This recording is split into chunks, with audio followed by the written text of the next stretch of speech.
দিয়ে আবার কিছুটা দাঁড়ালো, দাঁড়ানোর পরে আবার ট্রেন ছেড়ে দিল। কিন্তু আবার যাচ্ছি আমরা এখন বাড়ির দিকে, বাড়ির যেখান থেকে এসেছি ওদিকে নিয়ে যাচ্ছে ট্রেনে। কিন্তু না, আমরা ঠিক যাচ্ছি চেন্নাইয়ে। চেন্নাই থেকে এখান থেকে চেন্নাই যেতে হয়। দিয়ে একটা ভালো লাগলো, ভিডিও তুলে নিলাম, ভিডিও করে ছেড়ে দিলাম, ছেড়ে দিলে তারপরে কী হচ্ছে যাচ্ছি আমরা, যেতে যেতে কী করবো ভিডিও, ওর জন্য একটা ভিডিও করে ছাড়লাম। ভালো লাগলো তার জন্য ছাড়লাম। কেমন লাগে, ভালো লাগলে লাইক কমেন্ট শেয়ারটা করে দেবেন অবশ্যই।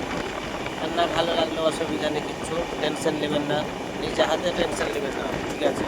যে আমার সাথে পিয়ারগুলো আছে, পিয়ারগুলো ভিডিও করতে, ভিডিও করেনি, ভিডিও করবো করবো ভাব, কিন্তু ভিডিও করলো না। এখন আমি দেখলাম যে করলি, যে আমার পেছনে একটা দোস্ত আছে, দোস্ত হাসছে, ভিডিও করে দিচ্ছে, দোস্ত হাসছিল, কিন্তু দেখা গেল যে দোস্ত হাসি নাই, ভালো যাচ্ছে একসাথে ভালো।